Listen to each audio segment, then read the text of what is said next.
Welcome back, student.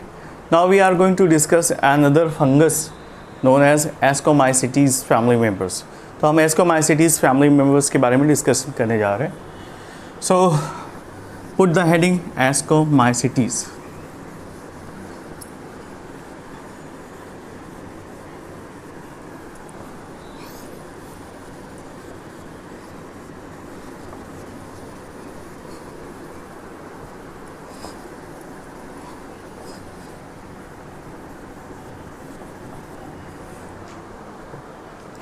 Ascomycetes को हम normally sac fungi कहते हैं क्योंकि इनका जो स्ट्रक्चर है वो सैक जैसा होता है. Now look at the certain general characteristic features of the ascomycetes. Ascomycetes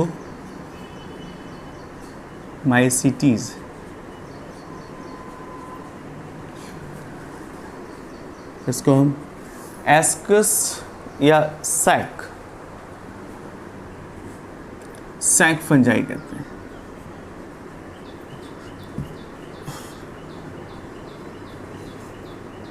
okay, now look at the general characteristic features. First, its mycelium is septate. यहाँ पर जो माइसीलियम पाए जाते हैं उनमें सेप्टा प्रेजेंट होता है. They are branched except yeast. Yeast के अलावा जितने भी पाए जाते हैं इनमें ब्रांचिंग अवेलेबल होती है. राइट, यूनिसेलुलर होते हैं east and it is a monokaryotic. यहाँ पर सिर्फ और सिर्फ एक ही न्यूक्लियस पाया जाता है पेंसिलियम के केस में. और कुछ ऐसे हैं जो टेम्पररी फेज के लिए डाइकैरियोटिक सेल्स या डाइकैरियोटिक फेज पाया जाता है. But septa are found and central pores are present जिसको हम सेप्टल पोर्स कहते हैं. It helps in the exchange between the adjacent cell. वो आदान प्रदान के लिए ओपन होता है. But mostly they have single nucleus condition. Uninuclear या यूनिसेलुलर कंडीशन में सिर्फ ईस्ट पाए जाते हैं. बाकी जो माइसीलियम प्रेजेंट है उनमें सेप्टा भी पाया जाता है, ब्रांचिंग भी पाई जाती है और सिंगल न्यूक्लियस पर सेप्टा प्रेजेंट होते हैं. राइट, तो this is the first condition. mycelium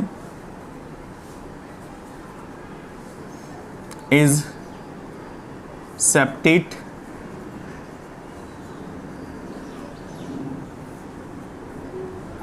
exception.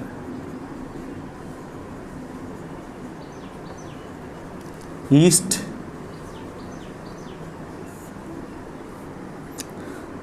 mycelium branched. इसमें ब्रांचिंग पाई जाती है. ठीक है, and it there is a central pore. It possesses central pour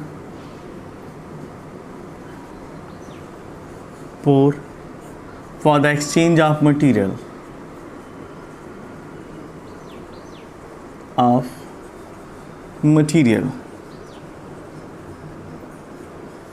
exchange of material के लिए यहाँ पर सेंट्रल पोर पाई जाती है जिसको हम सेप्टल पोर भी कहते हैं.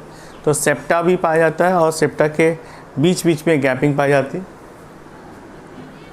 इसको हम सेप्टल पोर भी कहते हैं.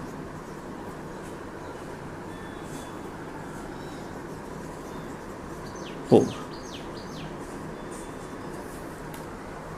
Next point, the cell wall contains chitin और फंगल सेलुलोज. जो सेल वॉल होती है वो काइटिन की बनी होती है या फिर fungal. The cell wall is made up of fungus, cellulose और chitin. Right, next point, there were no flagella. Ascomycetes के मेंबर्स में फ्लैजिला एब्सेंट होते हैं. तो आप लिख सकते हैं फ्लैजिला इज एब्सेंट.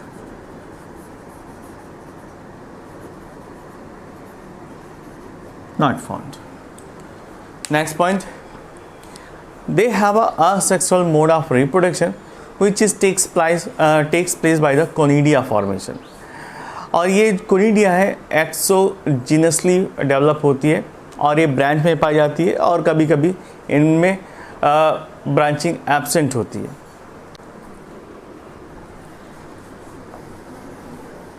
फ्लैजिला नहीं पाए जाते इस फैमिली, इस क्लास के मेंबर्स में।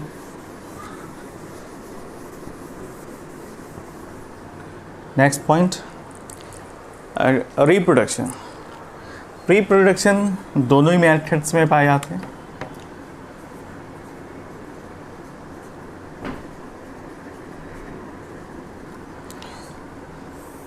both asexual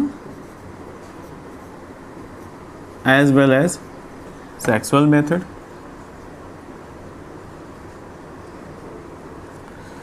In the asexual method, as I told you earlier, conidia का फॉर्मेशन होता है, तो यहाँ कोनिडिया लिख सकते हैं, कोनिडिया फॉर्मेशन।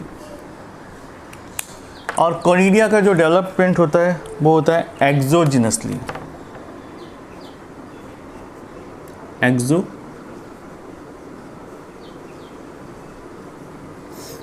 एक डायग्राम से समझ सकते हैं। सपोज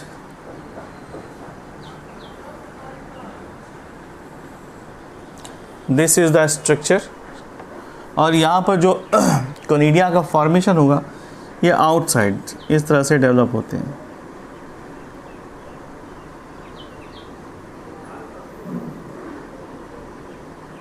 ये ग्रुप में भी पाए जा सकते हैं और ब्रांचिंग भी पाई जा सकती है। तो किसी किसी में ब्रांचिंग अवेलेबल होती है और किसी किसी में नहीं। Look at this structure. This is a conidia which is formed exogenously।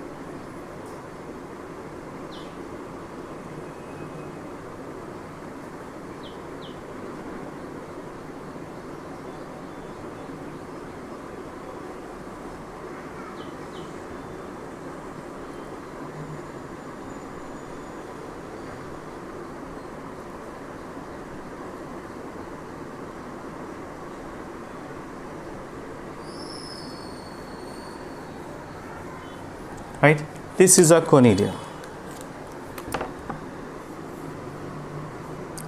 Conidia और जिसके ऊपर ये पाया जाता है उसे हम कोनिडियोफोर कहते हैं।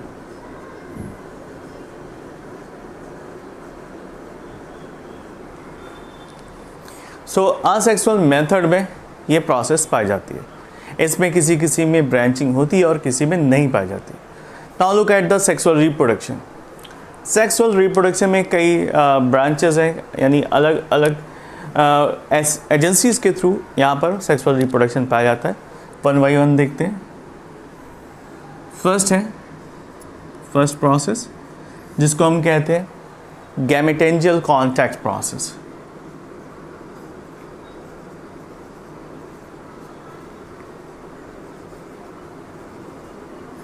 गैमेटेंजियल कॉन्टैक्ट, गैमेटेंजियल कॉन्टैक्ट के थ्रू जो गैमेट्स हैं वो पास पास आते हैं और इसमें एक्सचेंज ऑफ मटेरियल हो जाता है और इस तरह से सेक्सुअल रिप्रोडक्शन पाया जाता है। इसका सबसे अच्छा एग्जांपल है पैरोनीमा। इसका एग्जांपल लिख लीजिए साथ ही साथ। एग्जांपल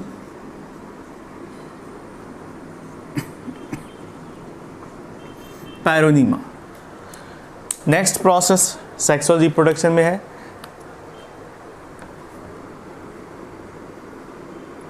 बी, इसको हम गैमेटेंजियल कैपुलेशन कहते हैं।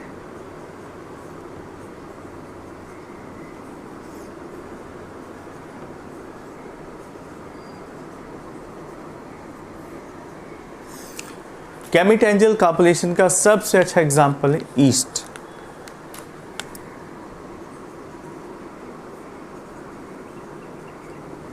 नेक्स्ट प्रोसेस आती है जिसका नाम है स्पर्मेटाइजेशन।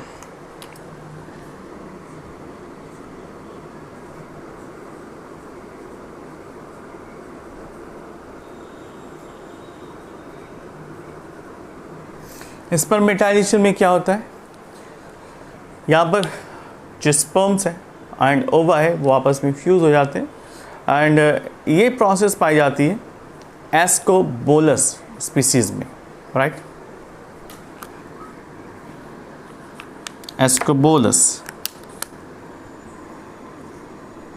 स्पर्मेटाइजेशन के बाद नेक्स्ट प्रोसेस आती है सोमैटोगैमी।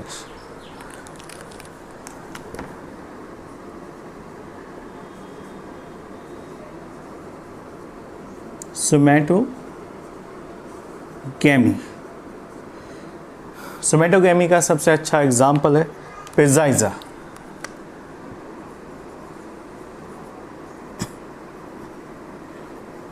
नेक्स्ट आता है, उसके बाद सबसे लास्ट में आता है autogamy.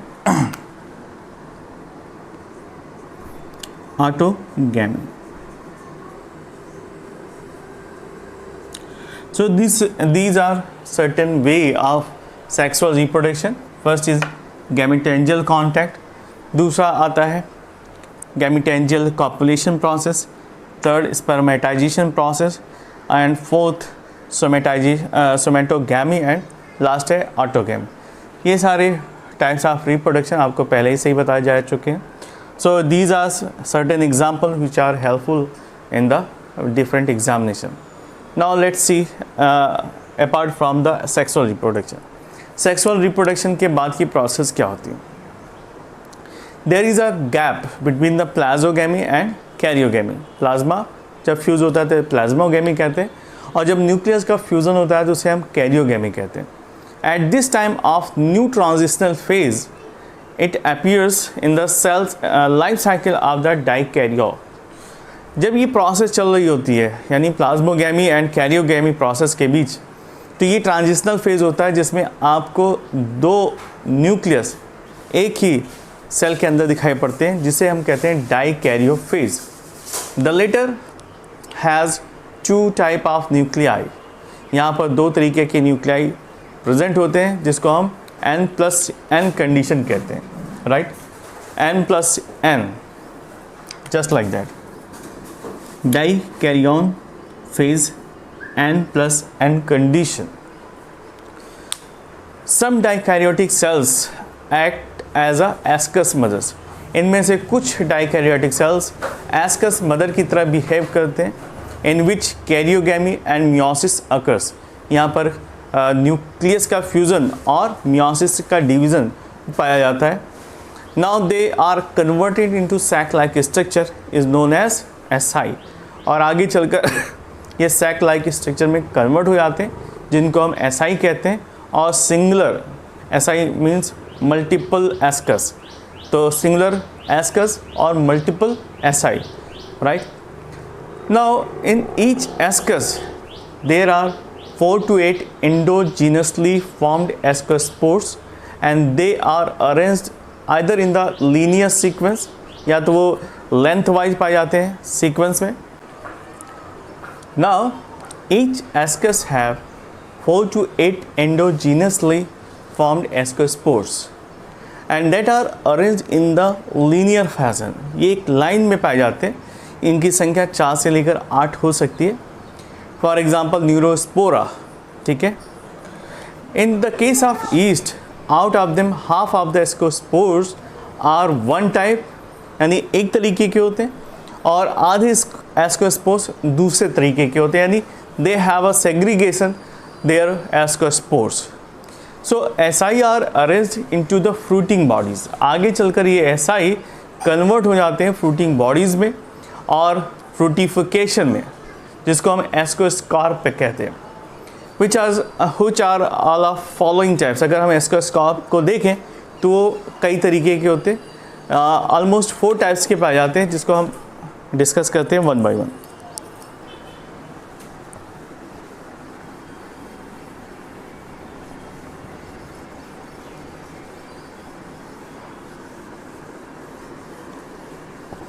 Now division of asco, जिसको हम फ्रूटिंग बॉडीज़ कहते हैं, इसी को एस्कोकार्प भी कहते हैं. तो लेट्स सी एस्कोकार्प कितने टाइप के पाए जाते हैं. एस्कोकार्प का डिवीज़न करते हैं. फर्स्ट आता है इसमें जिसको हम कहते हैं पेरीथीसियम।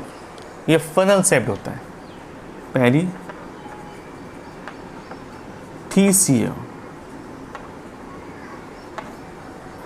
पेरीथीसियम के केस में क्या होता है, it is a flask shaped ascocarp. ये एग्जांपल है क्लेविसेप्स में। इसमें जो स्ट्रक्चर रहता है वो कुछ इस तरह से फ्लास्क जैसा दिखाई पड़ता है, fruiting body.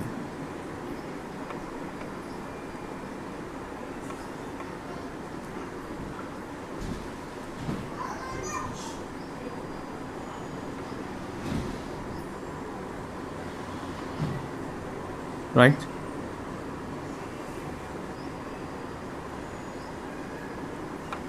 Just like that.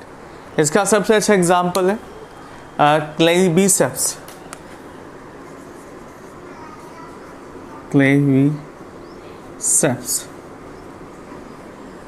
Right. Next आता है एपोथीसियम।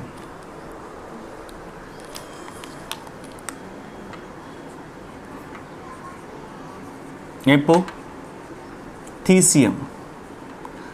ये एक्चुअली कप शेप दिखाई पड़ता है, तो इसको हम क्या कहते हैं, कप शेप्ड स्ट्रक्चर।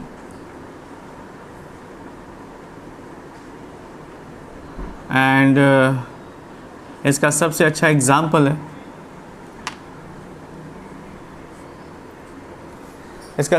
एग्जाम्पल है, पेजाइजा। पेजाइजा। इसके बाद आता है नेक्स्ट, जिसको हम क्लिस्टोथीसियम कहते हैं। क्लिस्टोथीसियम एक्चुअली ये स्फेरिकल टाइप का एस्कोस्कॉर्प है और ये क्लोज होता है पूरी तरह से। इसका नाम है cleistothecium.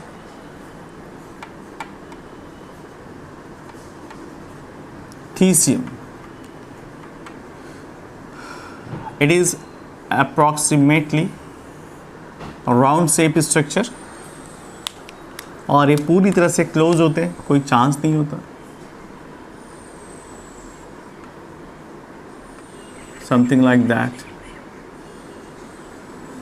This is the conceptual figure. जो आपको मैं डायग्राम बता रहा हूँ, ये एक तरह का कॉन्सेप्चुअल पिक्चर है, जिससे आप समझ सकें कि ये एक्चुअली में किस तरह से दिखाई पड़ता है। Right.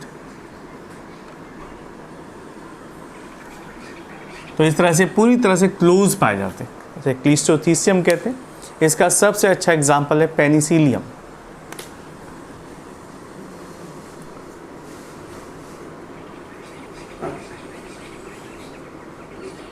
And in the last, there is a ascostroma.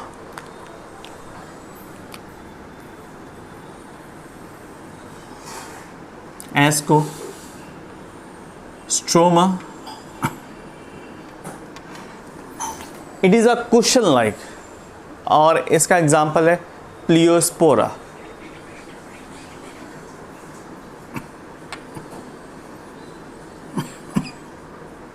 प्लियोस्पोरा इसका सबसे अच्छा एग्जाम्पल है।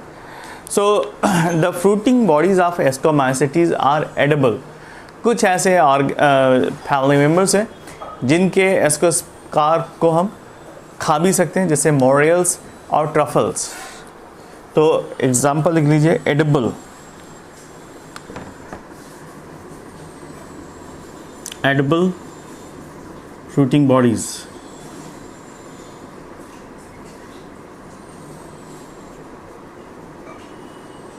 इसका एग्जाम्पल है मोरेल्स।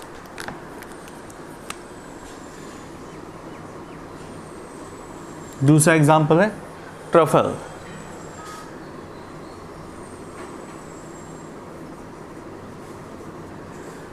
ठीक है, तो ये क्या होते हैं, इसको हम एडिबल कर सकते हैं, खा सकते हैं, इसमें न्यूट्रिशन भी पाए जाते हैं। Now look at the economic importance of ascomycetes.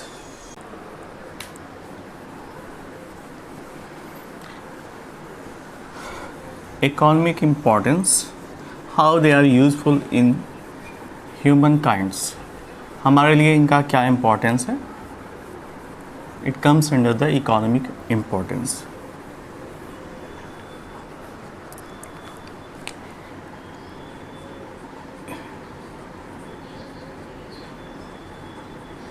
economic importance.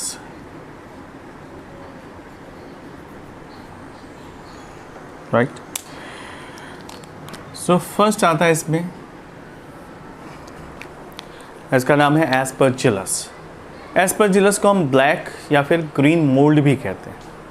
Aspergillus.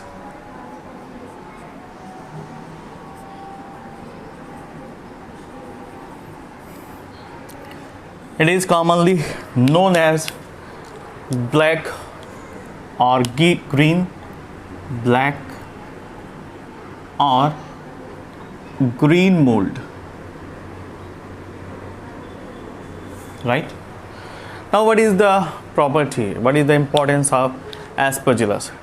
First, they are facultative parasite and that contains culture in the laboratories and they are known as weed of laboratory. Actually ये facultative parasite के form में पाए जाते हैं. ये contamination फैलाते हैं. जो भी हम कल्चर मीडियम रखते हैं उसमें ये कंटेमिनेशंस प्रोवाइड कर देते हैं और इसीलिए हम इसको वीड ऑफ लेबोरेटरी कहते हैं. ठीक है. तो it is a first facultative parasite. Second point, they are also known as weeds of laboratory. इनको weeds of laboratory कहते हैं.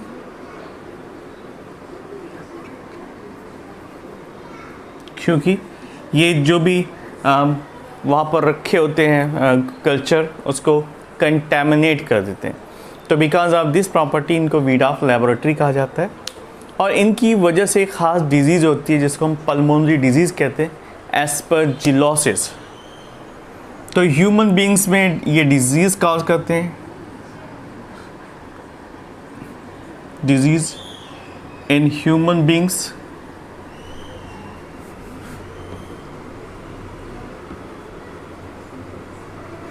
because of aspergillus is known as aspergillosis.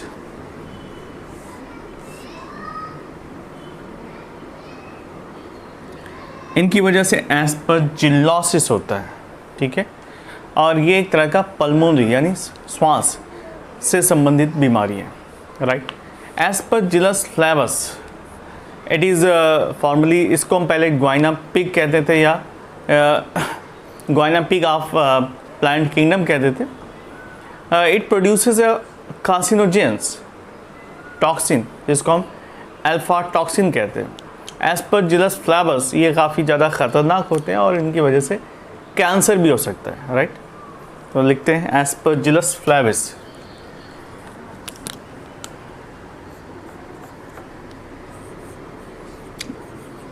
Aspergillus flavus produce cancer because it produces carcinogens. ठीक है. और इसका नाम है alpha toxin. Produce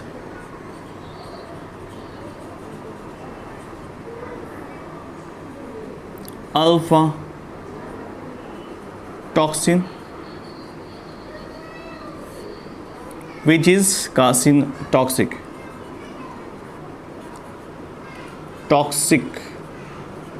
and produce cancer. Right. So this is the example of Aspergillus flavus. Next आता है Aspergillus niger. Aspergillus niger produces citric acid, oxalic acid, जबकि gallic acid was produced by Aspergillus gallomyces, fumigalinth and flavicin or Aspergillus acid. Now apart from the Aspergillus, there are certain other species which are responsible for developing or synthesizing different type of acids such as antibiotics.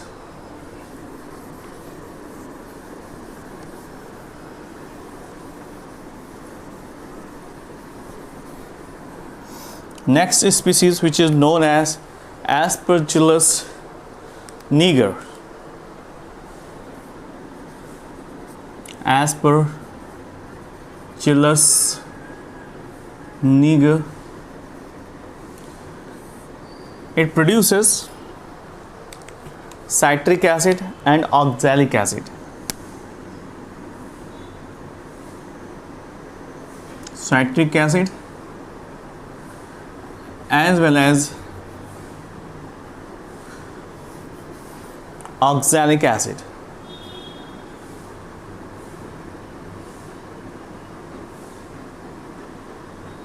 Next example, Aspergillus gallomyces.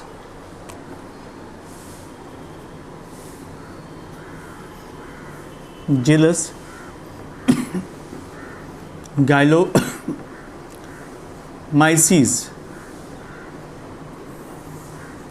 It produces very famous gallic acid. Gallic acid. Next, apart from that, Aspergillus fumigatus.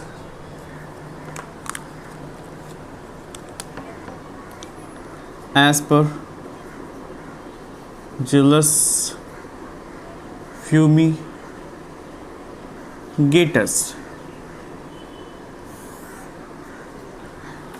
Aspergillus fumigatus से हमें antibiotics मिलते हैं, जिसको हम एस्परजिलिक acid के नाम से जानते हैं या फिर फ्लैविसिन कहते हैं.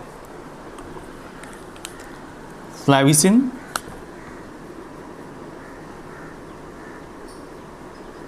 और एस्परजिलिक acid.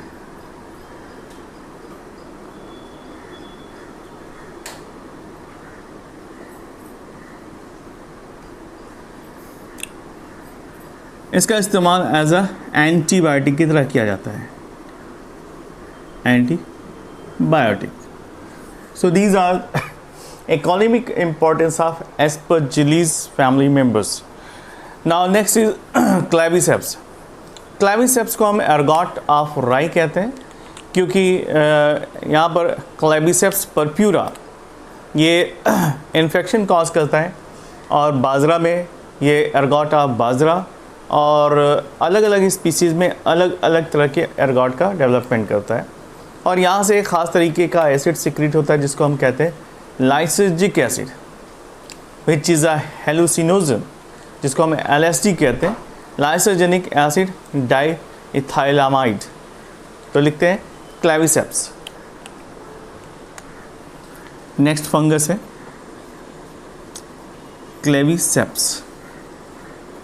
It is also very famous. Claviceps से जो डिजीज़ होती हैं प्लांट्स में वो बहुत पॉपुलर है. एरगॉट ऑफ राई, ergot of bajra, right?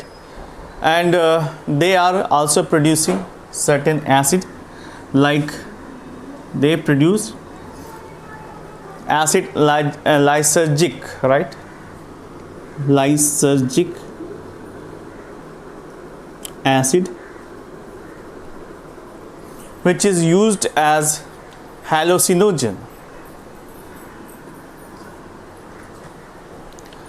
जिसको हम शॉर्ट फॉर्म में LSD कहते हैं. ठीक है. नेक्स्ट आता है न्यूरोस्पोरा, जिसको हम पिंक ब्रेड मोल्ड कहते हैं, और न्यूरोस्पोरा क्रैसा को हम ड्रेसोफिला प्लांट किंगडम कहते हैं, जो कि न्यूरोस्पोरा पर सबसे ज़्यादा जेनेटिक्स में एक्सपेरिमेंट किए गए हैं. तो it is a tool for the genetic study, Neurospora.